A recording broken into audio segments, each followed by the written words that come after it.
Bonjour. Alors, il est 9h03, donc je vous propose de commencer. Je suis Alexandre Gourette, coordonnateur avec Florent Bègue de l'Axe Sobriété numérique et transition socio-écologique de l'Obvia, dirigé par Christophe Abrassard et Stéphane Roche. Et vous venez aujourd'hui pour la conférence intitulée Quel potentiel du numérique pour réduire nos impacts sur l'environnement? Cas d'étude du covoiturage quotidien et des bâtiments intelligents par Aïna Rassoldier de l'Université Grenoble-Alpes. La séance d'aujourd'hui est la première d'une série de 4 conférences, discussions qui auront lieu cet automne en hybride, sur Zoom et en salle à l'Université Laval et à HEC Montréal.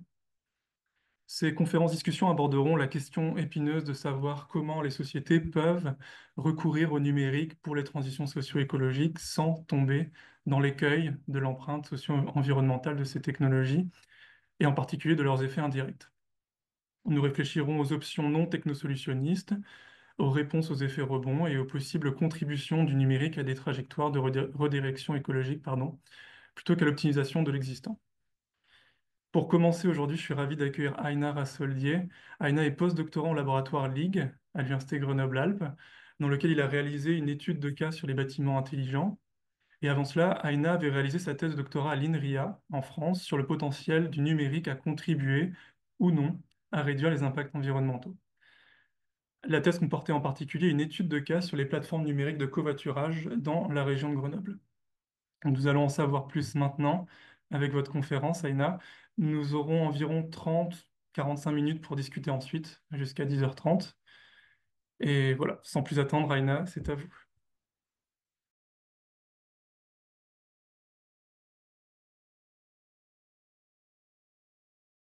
Bonjour à tous, je crois que vous voyez mon écran maintenant. Oui, on Très voit bien. bien et on entend bien. Merci, Aïna. Je vais tout de suite commencer. Je vais commencer par me représenter un peu sur aussi, un peu comme vous l'avez fait Alexandre. Ensuite, je vais faire des petits rappels sur le climat, sur les impacts environnementaux du numérique. Donc, j'ai l'honneur de commencer cette série de rendez-vous, donc je vais peut-être apprendre des choses à certains. Ensuite, un- je vais présenter un peu les contextes climatiques des secteurs dans lesquels s'insèrent mes cas d'études, les présenter, ensuite avoir une conclusion générale. Donc, par commencer, qui suis-je? Donc, je m'appelle Ainara Soldier. J'ai soutenu ma thèse en février 2024 à l'université Grenoble-Alpes, c'est un peu sud-est de la France. J'ai étudié en général le potentiel des solutions numériques à réduire notre impact sur l'environnement et j'ai travaillé sur le cas d'étude des plateformes numériques de covoiturage régulier pendant ma thèse. Et pendant mon dernier postdoc, j'ai euh, étudié un autre cas d'étude qui est celui de l'usage de l'intelligence artificielle slash du numérique pour le contrôle CVC, donc c'est-à-dire du chauffage, ventilation et de la climatisation dans le bâtiment.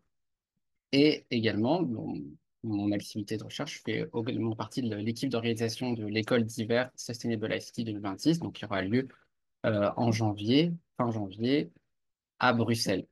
Et j'ai un site web personnel aussi si vous voulez voir d'autres choses que j'ai fait. Euh, pour commencer, le rappel sur l'urgence climatique.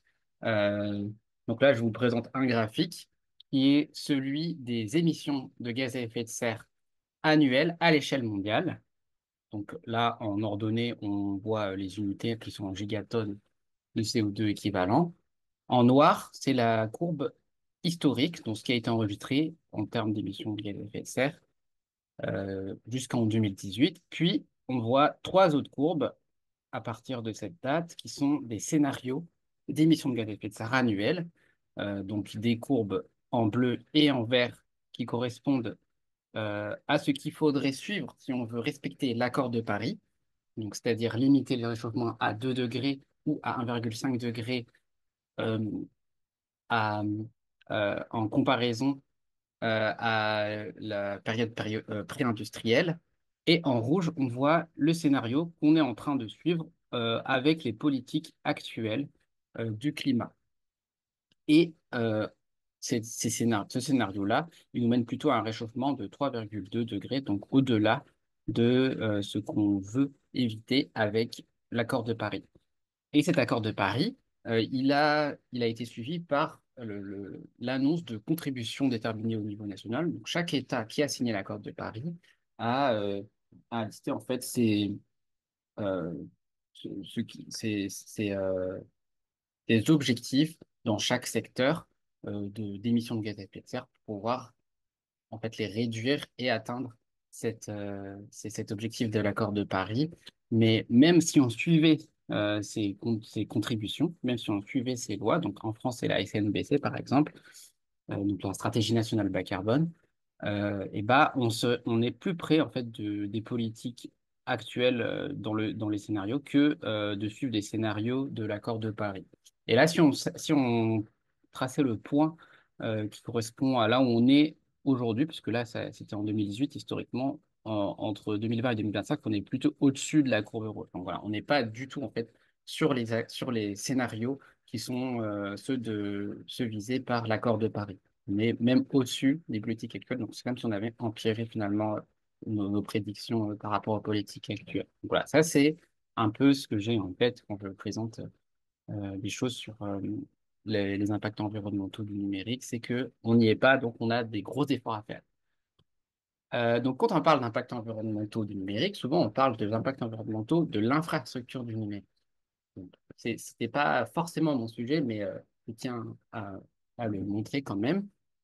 On a euh, donc quand on présente ces impacts environnementaux de l'infrastructure numérique, on sépare souvent ce numérique en trois sous-secteurs qui sont le secteur des terminaux, donc les ordinateurs, les écrans, les smartphones.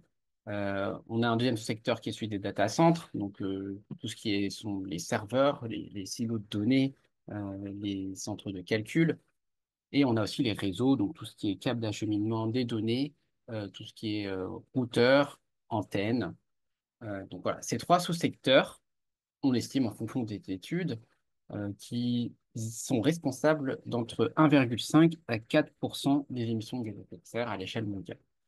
Voilà, il ne faut pas oublier que là, je parle que d'émissions de gaz à effet de serre, mais il y a d'autres types d'impacts qui sont liés à la construction, à la production de tout ce numérique-là, donc l'extraction de ressources non renouvelables, notamment l'utilisation et la pollution de l'eau, on peut aussi parler de toxicité, etc.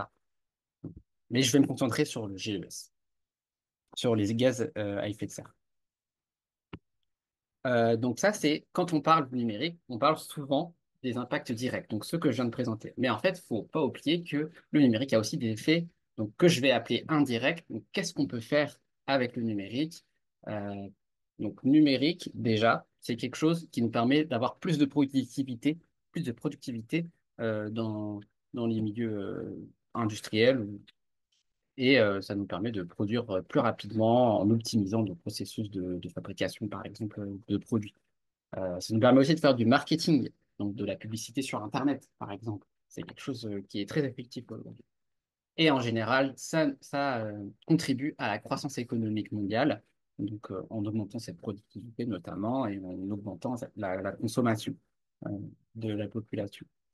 Donc ça, c'est les grosses choses qui nous permettent de faire le numérique. C'est pas des choses qui sont forcément connues en termes de quantification de comment est-ce que ça contribue, mais c'est les gros effets du numérique. Il y a aussi un autre pan de la contribution du numérique à l'impact environnemental qui sont ces solutions qui sont spécifiques face à l'urgence écologique, donc par exemple des solutions d'optimisation, de substitution. Donc, par exemple, si on veut optimiser pour réduire l'impact, pour réduire la consommation d'énergie de quelque chose, pour réduire la consommation d'un, d'une matière première pour construire un produit, le numérique peut nous aider à faire ça euh, grâce à des algorithmes d'optimisation. Ou alors, on peut aussi substituer, par exemple, des polyproduits par des produits numériques, dont des produits immatériels, souvent on dit. Euh, plutôt que d'avoir des documents papier, par exemple, on peut dire que on a numérisé le tout et ça consomme moins de papier. Donc, ça pollue moins, mais d'une certaine manière, par exemple. Ça a en tout cas un impact sur l'environnement qui est positif ou négatif. Euh, voilà, c'est une manière de contribuer. On peut aussi contribuer grâce à la modélisation de l'environnement, c'est-à-dire avec des modèles climatiques, par exemple, qui nous permettent de prédire le climat, donc typiquement ce que j'ai présenté en première slide. On peut aussi contribuer, grâce au numérique, avec l'incitation à des comportements éco-responsables, donc individuels, que faire pour consommer moins d'eau, euh, pour faire des éco-gestes, en fait, finalement. Et, et avec ces solutions-là, on peut parler, enfin, des personnes, notamment euh, certains think tanks, certains industriels parlent de convergence entre transition écologique et numérique grâce à ces solutions-là.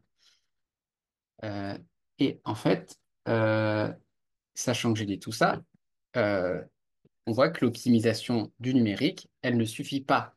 Il faut que le numérique doit nous faire face à l'urgence écologique. Donc là, euh, ça, c'est si on rentre dans le thème de la convergence. Si on espère quelque chose de positif du numérique, il ne suffit pas d'optimiser le matériel et le logiciel.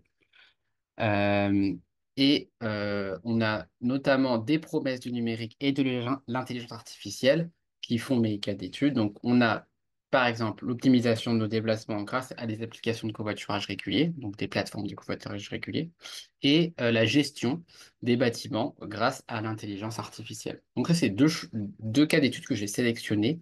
Euh, et pourquoi je les ai sélectionnés, en fait? Parce que si on regarde ce diagramme de Sankey, donc qui correspond aux émissions de gaz à effet de serre à droite dans les activités finales, dans les usages finaux, bah, le domaine du transport, c'est le domaine où il y a le plus... Attends, le domaine du transport et des bâtiments, ce sont les domaines où il y a qui sont le responsable d'une plus grande part des émissions de gaz à effet de serre. J'aime bien ce diagramme de Sankey parce que souvent, quand vous voyez euh,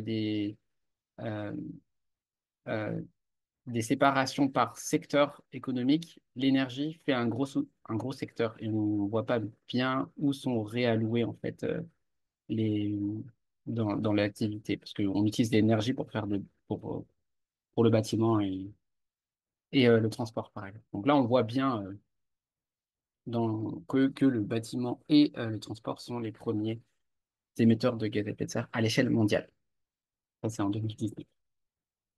Euh, voilà, donc je vais commencer par le premier cas d'étude sur les plateformes numériques de covoiturage régulier.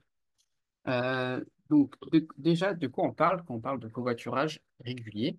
Donc, il y a une définition légale du covoiturage qui est celui de l'utilisation d'un véhicule par un conducteur non professionnel avec des passagers, donc ils veulent faire à peu près le même trajet, et le conducteur ne doit pas être rémunéré. Donc, ça veut dire que ça exclut tout ce qui est VTC, tout ce qui est taxi, tout ce qui est transport en commun, par exemple. Et accompagnement également. Quand on accompagne ses enfants, par exemple, dans ces activités, bah, ça ne compte pas comme covoiturage parce que la personne ne va pas au même endroit. Le parent fait juste accompagner. Ensuite, le covoiturage régulier, bah, c'est simplement un covoiturage où le trajet se fait de manière régulière, c'est-à-dire au moins une fois par semaine et sur des courtes distances. Donc là, c'est à moins de 80 km du domicile. Ça, c'est la, la définition qui est utilisée par le ministère des Transports et l'ADEME, notamment pour le covoiturage régulier. Donc l'ADEME, c'est une agence environnementale en France. Voilà, pour ceux qui, ne savent pas. Et pareil, je parle du ministère, donc je me réfère toujours à la France parce que j'ai fait ces études-là en France. Et en France, toujours, donc on a, pour respecter cet accord de Paris, différentes échelles euh, de décision. Donc il y a à l'échelle nationale, on a la stratégie nationale bas carbone, et en fait, à l'échelle locale, il y a plusieurs petites échelles de décision. Par exemple, à l'échelle des autorités des mobilités, il y a ce qui s'appelle les plans de déplacement urbain. Donc, c'est des stratégies qui vont fixer des objectifs pour le transport à l'échelle de l'agglomération. Donc là, c'est celui de la métropole Grenoble-Alpes, de Grenoble. Et un des objectifs, donc il y en a plusieurs, hein, mais un des objectifs qui m'a intéressé, c'est de augmenter le taux de remplissage des véhicules individuels, c'est-à-dire le nombre de personnes par kilomètre, par véhicule moyen. À l'époque de la rédaction de ce plan de déplacement urbain, il était de 1,06. Donc, spoiler alerte, il n'a pas beaucoup augmenté. Aujourd'hui, on est plutôt à 1,1 aujourd'hui. Et l'objectif est, avant 2030, d'atteindre 1,4, ce qui est équivalent à réduire la distance parcourue en voiture de 24%. Euh, et ça, sur les trajets domicile-travail entre le cœur urbain, donc la ville de Grenoble notamment, et le reste de la métropole. Donc là, on voit les flèches qui correspondent à ces flux-là. Parce que Grenoble, en fait, c'est une ville dans trois vallées. Donc, il y a trois grands axes qui vont autour de Grenoble. Et voilà. Donc, augmenter le taux de remplissage, ça veut dire réduire la distance parcours en voiture sur ces trois axes. Et ce, d'ici à 2030. Donc, la question de recherche que j'avais pendant ma thèse, c'était à quelles conditions est-ce que les plateformes de covoiturage régulier, elles peuvent permettre d'atteindre cet objectif affiché par le PDU. Donc, pour faire ça, j'ai utilisé de la simulation de transport. Donc, je ne vais pas détailler du tout ce qui se passe ici, mais en très très gros, j'ai simulé une population qui correspond à peu près statistiquement à la population réelle de la métropole.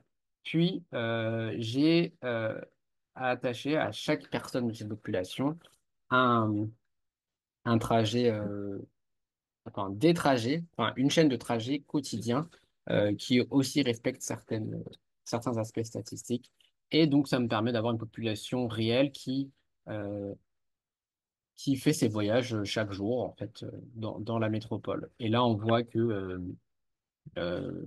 sur la carte de droite, en fait, tous les trajets. Donc, plus les traits sont épais, plus il y a de personnes qui font ces voyages sur ces routes-là, par exemple. Et à ces trajets-là, j'ai calculé un potentiel de covoiturage en, euh, en fusionnant finalement les trajets qui est démarré à peu près au même endroit. Ou alors, s'il y a un trajet en voiture qui partage une partie de la route, ben on se dit, OK, bah, cette personne-là qui fait le sous-trajet, finalement, elle peut covoiturer avec la personne qui fait le trajet complet. Voilà, ce genre de fusion pour avoir un potentiel de covoiturage avec un algorithme d'optimisation notamment. Bon, il y a un petit travail de modélisation numérique derrière.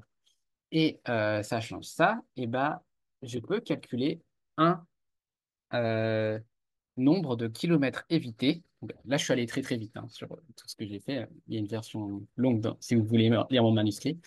Donc, on peut voir le nombre de kilomètres évités et le, la- le ratio de kilomètres évités que ça fait par rapport au kilomètre parcouru. Euh, donc là, c'est en fonction du nombre de personnes qui euh, participent au covoiturage. Donc ça va de 0 à 100. Et si par exemple, je veux éviter 24% de la distance parcourue, donc pour respecter le PDU, eh ben, il me faudrait que environ 55% de la population covoiture. Donc tout ça, c'est des choses que j'ai calculées grâce à la simulation. Donc ça, c'est un énorme chiffre, sachant qu'aujourd'hui, on a à l'échelle française, donc j'imagine que c'est à peu près la même chose à l'échelle de Grenoble, on n'a pas toutes les données, 4% des trajets quotidiens sont covoiturés. Et ça correspond à peu près à 4% aussi du nombre de personnes qui covoiturent. Donc, en conclusion, dans ce cas d'étude, il y a besoin d'une évolution rapide et massive des comportements pour atteindre l'objectif de remplissage, du taux de remplissage du PDU, si c'est uniquement grâce au covoiturage. Et sachant que, enfin, grâce au covoiturage, par extension, grâce aux plateformes de covoiturage. Et à ajouter que, il y a aussi une possible concurrence entre les modes. C'est-à-dire que si quelqu'un covoiture, et ben, ça veut dire que, il n'a pas pris le vélo ou la marche ou le transport en commun. Donc, on ne sait pas forcément si c'est euh, éviter parce que la personne a pas pris sa voiture pour faire de l'autosolisme, c'est comme ça qu'on dit, une personne qui est seule dans sa voiture, ou alors si elle allait elle allait utiliser un autre mode de transport. Voilà, donc ça c'est, en gros, il y a des questions à se poser en tout cas sur est-ce que on peut compter que sur les plateformes de covoiturage? Et en tout cas, c'est très difficile. Voilà, si on va sur le deuxième cas d'étude maintenant, donc le contrôle intelligent dans le secteur des bâtiments. Je vais faire je vais repartir du contexte climatique et social parce que je trouve que c'est très important dans le secteur du bâtiment. Pour rappel, c'est le premier secteur en termes d'émissions de gaz à effet de serre à l'échelle mondiale et aussi en France. Au cours des 30 dernières années, il y a eu une augmentation de la mortalité liée à la chaleur de 30%, ce qui est énorme. Donc, c'est directement lié au réchauffement climatique.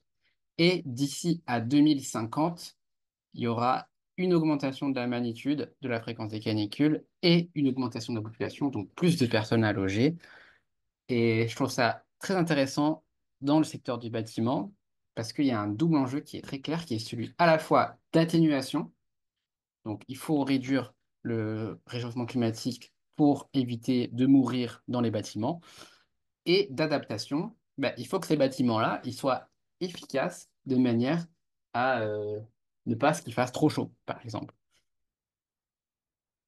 Et là, dans ce contexte, on a aussi des lois, en fait, en France, donc toujours dans cette lignée de l'accord de Paris, qui, là, c'est dans le thème de l'atténuation. Là, elle pousse les bâtiments tertiaires, donc tous les bâtiments de service, tout ce qui n'est pas habitation, à réduire leur consommation d'énergie. Donc là, c'est par différents paliers en temps. Donc en 2030, l'objectif, c'est de réduire de 40% la consommation d'énergie, de 50% en 2040 et de 60% en 2040 la consommation d'énergie des bâtiments tertiaires. Et ça, c'est à l'échelle du bâtiment. Et pour ça, il y a un devoir de transparence annuel. Les bâtiments tertiaires, qui sont assez grands, j'ai oublié, je crois que c'est quelque chose comme 100 000 mètres carrés, ils doivent publier leurs données de consommation d'énergie. Euh, Ça, c'est quelque chose qui est public, donc vous pouvez aller voir sur je crois que c'est sur un site de l'ADEME. Vous pouvez voir les consommations d'énergie des grands bâtiments par année. Voilà. Donc, ça c'est d'un point de vue atténuation, il y a ce genre de loi. Il y a aussi et revenons, la réglementation énergétique 2020, qui succède à la réglementation thermique 2012, qui impose aux nouveaux bâtiments un certain seuil d'énergie à ne pas dépasser par mètre carré et aussi, et ça c'est nouveau, un confort d'été à respecter. Et ça, c'est dans la partie adaptation des bâtiments. Les bâtiments doivent être confortables en été, ça veut dire qu'ils ne doivent pas dépasser une certaine température à l'intérieur. Et pour répondre à tous ces enjeux-là, il y a différentes stratégies. Et une des stratégies à la mode, c'est le Smart Green Building, c'est-à-dire faire à la fois du smart building et à la fois du green building. Donc le smart permettrait d'être green. Donc chacun interprète un peu comme il l'entend cette expression, mais en tout cas ça veut dire smart building qu'il y a du numérique à l'intérieur. Ça veut dire il y a des automatismes et ces automatismes permettraient d'avoir une réduction de l'utilisation tout en ayant une augmentation du confort, une réduction de l'utilisation d'énergie et de ressources tout en ayant une augmentation de confort grâce à l'automatisation. Donc, euh, voilà. Et ça, c'est quelque chose qui existe déjà en fait dans les bâtiments. Si on suppose que le smart building, c'est du bâtiment avec du numérique à l'intérieur, bah, en fait, c'est des choses qu'on peut voir déjà dans les bâtiments de tous les jours, du numérique dans les bâtiments qui permet de contrôler même le bâtiment. Donc ça, c'est des photos que j'ai prises donc au laboratoire ou alors dans un autre bâtiment de la ville, donc un conservatoire de musique municipal. Et dedans, bah, il peut y avoir par exemple ici des routeurs Wi-Fi, donc ça c'est pour se connecter ou pour connecter les appareils qui contrôlent le bâtiment. Il y a des interrupteurs qui sont plus ou moins intelligents. Donc là, à droite, on a un interrupteur qui permet de contrôler les volets qui, par ailleurs, se ferment et s'ouvrent automatiquement. Mais on peut aussi les contrôler manuellement et enregistrer une position. Là, il y a un détecteur de présence qui va allumer, alors plus précisément, qui va éteindre les lumières s'il détecte qu'il n'y a plus de mouvement dans la pièce. Ici, on a un ventiloconvecteur qui est contrôlable avec un thermostat qui est numérique Et là, on a un appareil qui permet de voir les personnes qui rentrent quand elles sonnent à l'extérieur du bâtiment. Et en fait, là, il y a quelque chose d'intéressant. Je vais y revenir à peu près à la fin de la présentation, mais c'est un mode d'emploi du thermostat. Parce que, en fait, c'est un bâtiment public, il y a des personnes qui rentrent. Et dans les bâtiments intelligents, il faut pas oublier qu'il y a un enjeu de interaction entre l'humain et le bâtiment qui peut devenir assez complexe. Donc, assez complexe, en tout cas, pour qu'il y ait besoin d'un d'un mode d'emploi. Voilà. Euh, et cette smart building, cette volonté d'aller vers le smart building, poussée, elle est poussée à la fois donc par des certifications, donc comme ici par exemple la certification Ready to Services, donc qui est fait par un consortium d'entreprises qui travaillent dans le secteur du bâtiment. Et en fait, cette certification, elle a des exigences. Et en fait, c'est des exigences qui permettent, par exemple, de noter en fait le bâtiment sur est-ce qu'on peut mettre, est-ce qu'il est raccordé au réseau, est-ce qu'il y a une bonne architecture de réseau. En fait, des choses qui permettent de mettre en place finalement du numérique dans le bâtiment. Est-ce que ces choses-là sont présentes? Euh, et voilà, une question que je me suis posée en voyant ce type de certification, c'est est-ce qu'on a besoin de tous ces capteurs? C'est une question ouverte. Mais en tout cas, euh, ça c'était pour d'un point de vue certification, mais aussi d'un point de vue légal, il y a un décret qui a suivi, qui est le Blending Automation and Control System, donc le décret BACS, il s'appelle en français, et BACS, ça veut dire ça, où il y a un calendrier où les bâtiments, enfin, à partir d'un certain jalon dans le calendrier, les bâtiments de plus en plus euh, enfin, de moins en moins puissantes doivent être équipées de systèmes de contrôle euh, intelligents. C'est-à-dire, par exemple, en 2021, les bâtiments neufs dont la puissance est supérieure à 290 kWh, et ben, ils doivent être équipés d'un système de contrôle intelligent. Et là, en 2024, ils doivent être équipés. Ce sont des bâtiments de 70 kWh. Et après, il y en a d'autres. Après, il y a d'autres types de bâtiments, donc je ne compte pas dans les détails. Donc voilà, il y a à la fois une volonté de la part du privé avec en poussant un peu cette certification Ready to Services, mais aussi ça a été suivi en fait par la loi, le fait qu'il y ait du numérique dans le bâtiment. Donc en gros, on va avoir de plus en plus de numérique dans son bâtiment.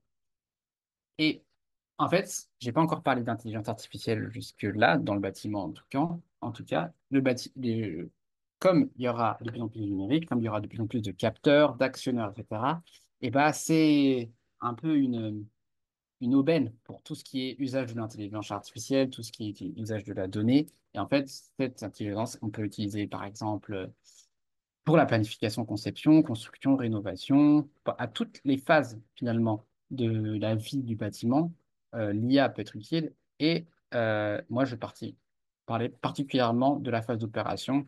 Donc là, on a vu tous les capteurs. Voilà, donc tout ça, ça va être de plus en plus facile. C'est déjà de plus en plus facile. Euh, après, je vais voir de quoi il s'agit exactement. Donc, on peut faire plusieurs choses grâce à l'IA pendant la phase d'opération, notamment des reconnaissances automatiques de température de confort, des prédictions de demande en énergie, tout ce genre de choses.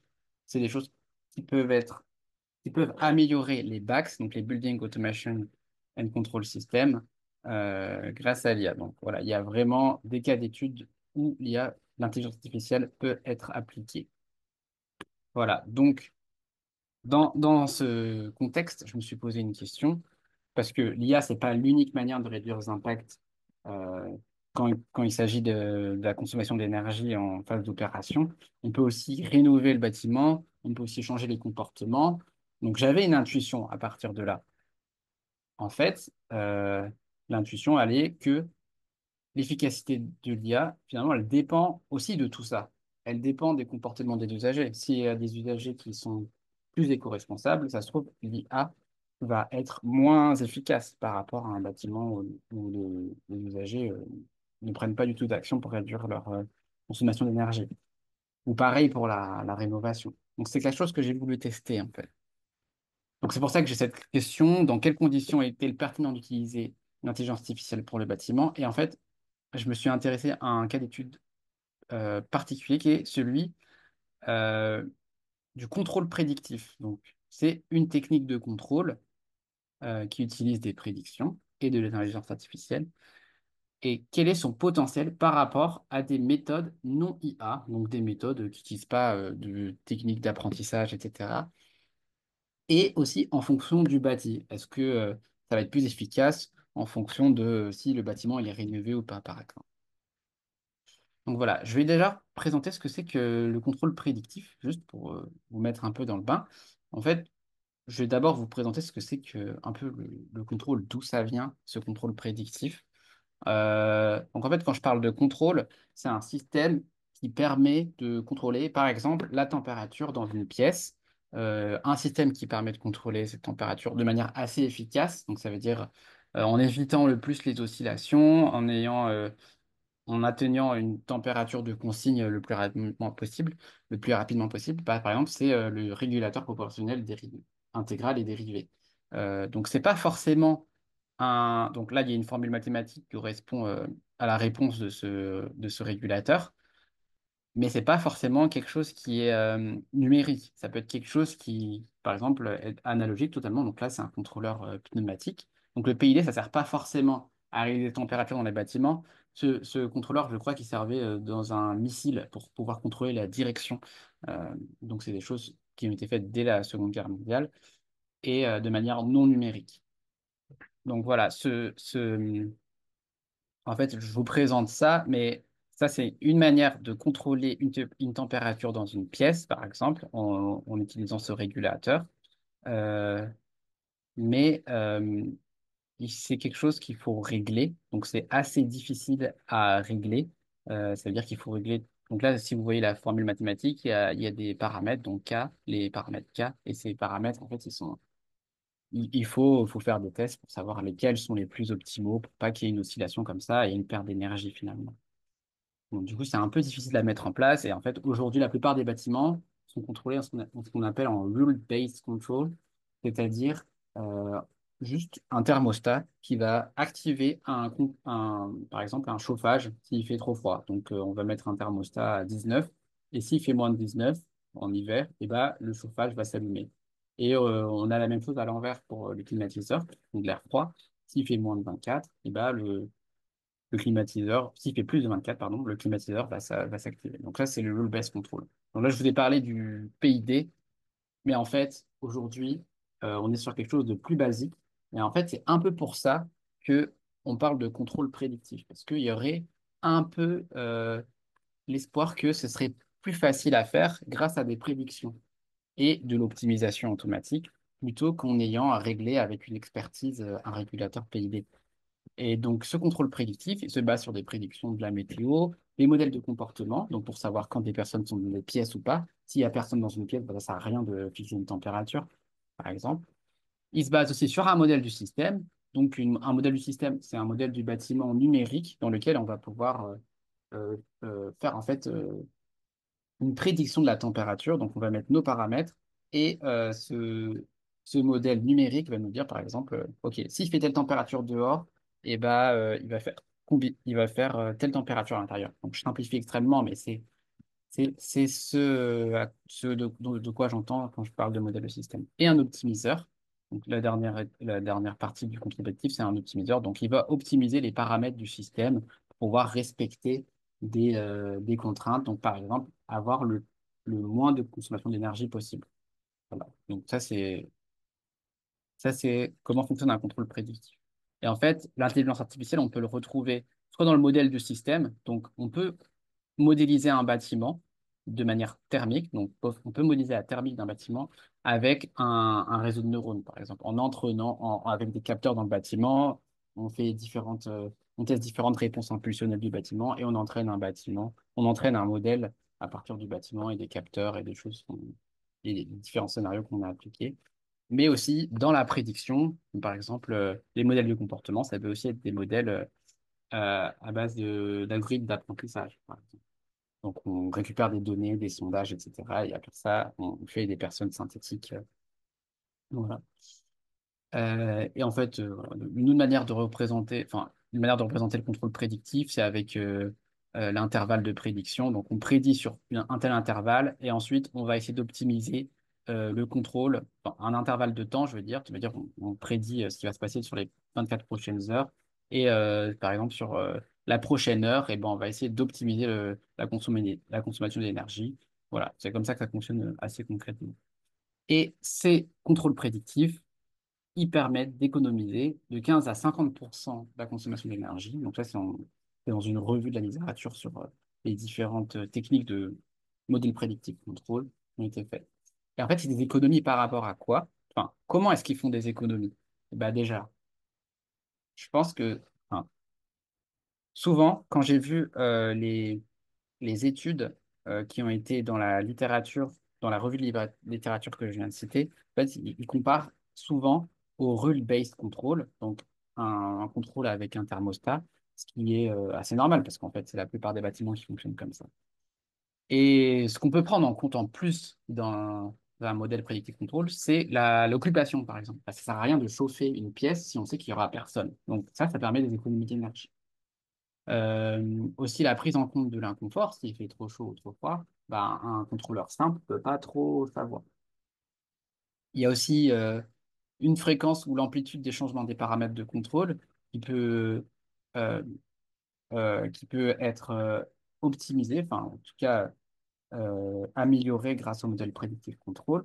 Dans un rule-based control, par exemple, euh, bah, si la température passe en dessous de la consigne, et ben, le chauffage va s'allumer directement. Et là, on peut avoir un pic de consommation au moment où on allume le chauffage, par exemple. Et en fait, avec le modèle prédictif contrôle, il est possible un peu de lisser ces courbes de changement de paramètres. On peut aussi prendre en compte l'énergie renouvelable, c'est-à-dire que si on est dans un bâtiment avec autoconsommation, bah, s'il y a du soleil, c'est mieux d'utiliser l'énergie quand il n'y a pas de soleil, de la stocker, etc. Ou encore optimiser le prix de l'énergie, donc c'est-à-dire utiliser plus d'énergie de manière dynamique là, c'est-à-dire que quand le prix de l'énergie est élevé, on va essayer de consommer le moins d'énergie que quand l'énergie est, est chère, et ça avec des prédictions du prix d'énergie également. Et donc là, la question c'est quel est l'actuateur? Ensuite, qu'est-ce qu'on va changer quand on va faire euh, quand on va utiliser le modèle prédictif contrôle? Bah, on peut soit changer la température de consigne de l'air ou de l'eau. Ça, c'est simple. Le modèle prédictif contrôle va indiquer à chaque pas de temps quelle température on va devoir atteindre pour optimiser la contrainte. Et on peut aussi optimiser le stockage de l'énergie. Par exemple, si on est dans un bâtiment à autoconsommation ou alors qu'on a un système de stockage de l'énergie thermique pour pouvoir le réutiliser euh, dans l'avenir. Euh, voilà. Euh, donc, et tout ça, en fait, on peut le mettre en regard avec des solutions passives et douces. Donc là, je change complètement de côté. Là, je vous ai présenté ce que c'était que le modèle prédictif contrôle. Et moi, en fait, j'ai voulu savoir, pour rappel dans ma problématique, quelle était l'interaction entre ce modèle prédictif contrôle et les solutions qui n'ont pas forcément besoin d'intelligence artificielle. Donc, et notamment ce que j'appelle les solutions passives et douces. Donc, c'est des solutions qui n'ont pas besoin d'être euh, euh, qui n'ont pas de consigne, en fait. C'est ça la définition officielle, c'est-à-dire que c'est pas un climatiseur ou c'est pas un chauffage avec un thermostat. C'est quand c'est passif, bah, c'est des choses qui n'utilisent même pas d'énergie. Et quand c'est doux, c'est quelque chose qui va pas avoir une consigne de température. En gros, c'est ça. Donc, à gauche, c'est un exemple de solution passive qui est une casquette ou un, un pare-soleil. C'est quelque chose qui va empêcher le soleil de rentrer. C'est utile notamment pendant les fortes chaleurs, quand il y a beaucoup de soleil, et ça permet au soleil de ne pas réchauffer l'intérieur d'une pièce. Le brasseur d'air, donc c'est un ventilateur au plafond qui permet de augmenter le confort des occupants quand il fait chaud. Et en fait, ces solutions passives, elles ont un effet non négligeable. Donc là, sur ces deux graphiques, on voit en ordonnée, en verticale, le DH qui veut dire degré heure. C'est dans la réglementation environnementale 2020, c'est une métrique qui permet de mesurer l'inconfort. Plus c'est élevé, plus c'est inconfortable. En pointillé, en horizontal, on a deux seuils de la réglementation. Donc, de 1250, c'est le seuil d'inconfort. Donc, au-dessus, le bâtiment est inconfortable. Et en dessous de 1250, le confort est tolérable. Et en dessous de 350, le bâtiment est confortable. Donc, confortable, tolérable, inconfortable. Et sans avoir aucune solution passive ou douce d'installer, le bâtiment est inconfortable pendant une période de très haute chaleur, de très forte chaleur, mais il suffit d'avoir mis des casquettes pour avoir un bâtiment qui est tolérable en augmentant avec des protections solaires. Donc, c'est sur des fenêtres pour éviter que la lumière rentre trop. Et ben, on réduit encore l'inconfort et en mettant des brasseurs d'air, et là, on réduit vraiment l'inconfort du bâtiment en se rapprochant de la limite de confort. Voilà, on a la même chose sur un autre bâtiment à Nîmes. Donc ça, c'est des graphiques qui ont été produits par le CSTB en collaboration avec EDF, fournisseur d'énergie en France. Donc voilà, vous pouvez voir. Euh, je ne sais pas s'il y aura les slides qui vont être distribués, mais il y a toutes les sources à la fin. Voilà.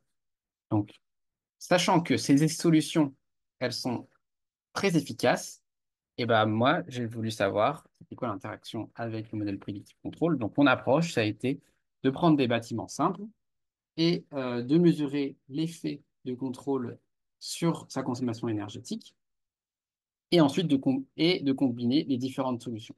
Là, j'ai mis en italique parce que c'est pas quelque chose que j'ai fait encore. Donc, ce qui serait bien de faire, c'est de aussi comparer et d'identifier les zones climatiques et les types de bâtiments dans lesquels les solutions numériques, c'est-à-dire modèle prédictif control, vont être plus ou moins efficaces. Donc ça, c'est pas quelque chose qui a été fait. Mais je vais vous montrer les résultats pour ceci. Alors, comment j'ai fait ça? J'ai utilisé un logiciel de euh, simulation thermique énergétique qui s'appelle Energy Plus, c'est un logiciel open source qui est distribué par le gouvernement états-unien. Et je prends un bâtiment, une baseline, un bâtiment de base, et j'applique sur ce bâtiment différentes stratégies. Donc, je transforme euh, le bâtiment de manière automatique, en fait. Par exemple, en ajoutant des casquettes, donc overing, c'est les casquettes, en changeant la température de consigne, en changeant l'isolation des murs. Et ensuite, pour chacune de ces instances de ce bâtiment modifié, je vais changer la stratégie de contrôle. C'est-à-dire, je vais mettre soit du MPC, soit du rule-based control. Voilà. Et je vais pouvoir comparer les différentes. J'aurai une grille, en fait, finalement, euh, de résultats. Déjà, je vais commencer par vous présenter les résultats des comparaisons de différentes solutions passives. Donc là, je vous avais montré un graphique avec les DH. Là, je compare un graphique un peu similaire avec l'énergie utilisée. Donc DH, je me rappelle, c'était degré heure, c'était la métrique d'inconfort. Là, je vous montre juste la consommation d'énergie. En fait, on voit bien que juste en réduisant la température de consigne, eh ben, on augmente énormément euh, on réduit beaucoup la consommation d'énergie du bâtiment par rapport aux autres solutions. Bon, après, ça, c'est juste pour avoir une vue relative. C'est-à-dire, j'ai pris un bâtiment très, très simple où il n'y a pas d'occupant à l'intérieur et j'ai voulu savoir c'était quoi finalement les différentes consommations d'énergie associées aux différentes solutions passives. Voilà. Donc ça, c'était juste un premier petit résultat. Et là, si je vois la combinaison du type de contrôle et du type de solution passive installée, et ben en fait, on constate que là, si on regarde uniquement, par exemple, euh, à gauche, on voit en bleu, ça c'est le rule-based control. À gauche, en deuxième, le rule-based control, mais avec une forte puissance, c'est-à-dire que je mets la climatisation à fond une fois qu'on a dépassé la consigne. Et en jaune, on a le euh, PID, donc proportionnel intégral dérivé, dont j'avais parlé tout début. Alors, j'ai mis PID, j'ouvre une parenthèse, parce que sur Energy+, donc le simulateur que j'ai utilisé, le contrôleur de base, c'est équivalent à un PID, donc c'est le contrôleur de l'énergie utilisée par le contrôleur de base. Mais ce PID, il a pas comme particularité d'être parfaitement réglé, donc c'est un PID théorique et ça, en fait, c'est équivalent au meilleur contrôleur MPC pour réduire la consommation d'énergie. Voilà. C'est quelque chose que j'ai remarqué sur Énergie Plus. Euh, et en gros, on peut dire qu'en jaune, c'est équivalent au MPC, ce qui optimise la consommation d'énergie. En fait, on voit que, par exemple, en bleu, c'est celui qui consomme le moins d'énergie. Mais ce que j'ai pas dit, c'est que, en fait, il respecte pas le confort à l'intérieur de la pièce. Voilà. Donc le RBC, pardon, il a du mal à atteindre le confort. En fait, il consomme moins d'énergie, mais il y a une question de confort qui n'est pas respectée. Donc c'est quelque chose que j'aurais dû noter ici. Euh, mais sinon, en général, bah, il n'y a pas beaucoup de différence. On est sur le même ordre de grandeur de consommation d'énergie entre RBC et PID. Par contre, là, si on rajoute les solutions passives, là, on réduit énormément l'énergie. Par exemple, si on réduit à 26 degrés, et ben, on a déjà divisé par 5 la consommation d'énergie. Et là, si on rajoute en plus la casquette, on est sur des consommations d'énergie qui sont euh, négligeables. Mais ça, encore une fois, c'est des choses à prendre avec des pincettes. C'est, il faut juste voir en fait les différences de consommation d'énergie, les gains qu'on peut avoir en changeant la technologie de contrôle versus les gains qu'on peut avoir avec des solutions passives euh, ou douces, en fait. Euh, Ça se trouve, les gains, ils sont pas de 5 fois, hein, parce que là, j'utilise des bâtiments simples où il y avait personne. Ça se trouve, il peut être de 2 fois, il peut être de 50%. Et en fait, on aura quand même gagné beaucoup plus que si on avait mis en place une solution euh, euh, numérique automatisée. Sachant qu'il y a des limites à l'automatisation d'un bâtiment. Euh, donc, par exemple, il y a des questions de gouvernance. Donc, quelle est la place de l'usager dans un bâtiment totalement automatisé? Donc, sachant que chaque individu a des ressentis de confort qui sont différents, c'est très difficile de cibler en fait, les individus, à moins d'avoir un dispositif encore plus intelligent. Mais ça pose d'autres questions sur les problématiques de confidentialité. Est-ce qu'on a envie de ficher tout le monde sur savoir qui est-ce qui est confortable de comment? Euh, Sachant que déjà, on se pose des questions sur les détecteurs de présence. Est-ce qu'on va être fiché par nos employeurs de savoir quand est-ce qu'on est présent? Mais en fait, c'est juste un détecteur de lumière, des choses comme ça. Il y a aussi des possibilités de mésusage des bâtiments, donc ça, c'est d'autres limites. Je crois qu'il y a un chercheur canadien qui travaille sur ces questions-là, il s'appelle Liam O'Brien, sur le, le contrôle avec l'humain au centre, human-centric. Et il a montré qu'il y a certaines personnes, enfin, dans certains cas, bah, le, les bâtiments répondaient tellement pas aux attentes des usagers que bah, ils pouvaient être hackés. Par exemple, un thermostat, on met un glaçon dessus parce que il voit pas qu'il fait assez trop chaud, quoi. Donc, mais il y a des choses comme ça qui sont assez drôles à voir. Voilà. Euh, donc ça pose la question en fait du potentiel d'application des solutions proposées finalement. Euh, voilà. Donc si pour prendre un peu de recul. Le but, c'est un peu d'atteindre les objectifs climatiques quand même. Et il n'y a pas que comme réponse le bâtiment intelligent. Il y a d'autres questions qui se posent par rapport à la santé. Donc là, j'ai parlé de confort, mais en fait, il y a des questions de santé surtout. Donc quand j'ai parlé de la mortalité qui augmentait, bah, c'est bien de santé dont on parle. Donc ça, c'est une question un petit peu ouverte sur où s'arrête le besoin. Est-ce que on a besoin. Enfin, par exemple, la question, c'est est-ce que nous, ça ne nous dérange pas d'avoir 1 degré de plus pendant l'été? Mais en fait, il y a des personnes qui sont pour qui en fait c'est mortel. ça pose la question des individualités, en fait, finalement. Et notamment avec cette deuxième question que je pose, qui habite où? Ça, c'était une question qui a été soulevée par des sociologues sur des questions qu'on se pose pas du tout sur, en fait, peut-être qu'il faudrait loger les personnes en fonction de leur fragilité, de leur santé. Mais c'est une question on est très loin d'avoir ces réflexions-là aujourd'hui, c'est-à-dire que les derniers étages, c'est les étages qui sont les plus sensibles à la surchauffe des bâtiments. En fait, il faudrait juste pas mettre les personnes les plus fragiles à l'intérieur. C'est des questions qui sont comme ça. Voilà. Donc, voilà. Donc, d'autres alternatives, des approches alternatives. Donc, la conception centrée sur l'occupant, donc ce dont je parlais tout à l'heure. Et il y a aussi la non-rénovation, basée sur le changement de comportement des usagers. Donc là, le gîte de quelqu'un, il s'appelle Pascal Lenormand, donc c'est un consultant, donc c'est un professionnel de la rénovation. Et lui, ses stratégies, c'est de le moins possible euh, faire de rénovation et de mettre, de changer les systèmes, mais beaucoup d'essayer de faire de l'éducation finalement. Et comme ça, en fait, on peut énormément réduire la consommation d'énergie.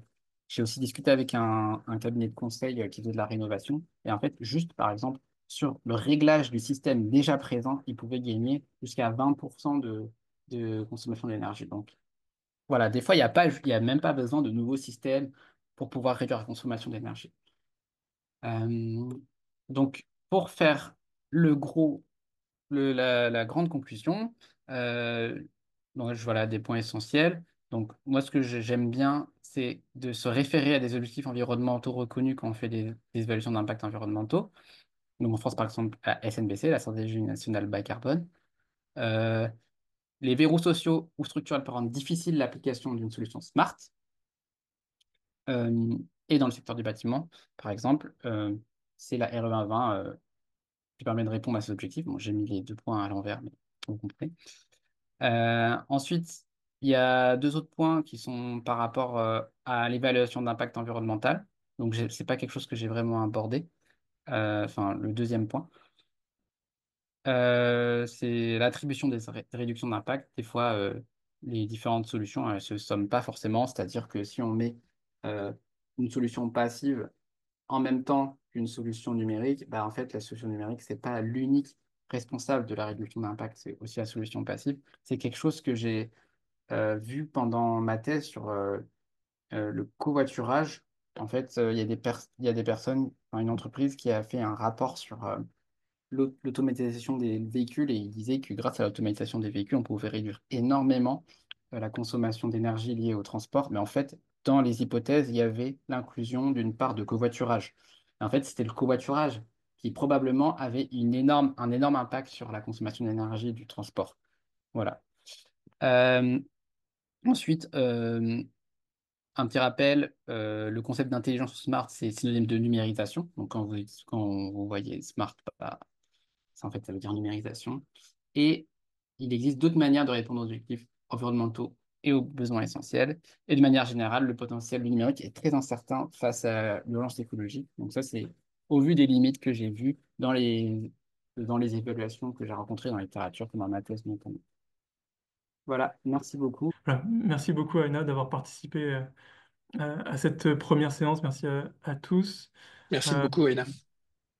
merci beaucoup à Merci à l'équipe Merci vous. beaucoup. opérationnelle de merci beaucoup à l'équipe opérationnelle de Lovia et en particulier à Laura Maltais-Provençal pour ton travail d'organisation. Et je vous dis rendez-vous dans un mois pour la seconde séance de notre séminaire. Nous accueillerons Anne Bayot, qui est professeure au département d'études germaniques à l'Université du Mans et Research Officer auprès de l'Infrastructure européenne de recherche numérique pour les arts et les sciences humaines, basée à Berlin. Et elle nous parlera des enjeux de sobriété dans le domaine des archives numériques. Donc ce sera le 23 octobre sur le même horaire qu'aujourd'hui, en mode hybride et en allemand. Non, pas du tout, je plaisante, ce sera bien en français. Voilà. Bien encore voilà. Merci à tous, bonne journée et puis à bientôt. Au Merci revoir. beaucoup.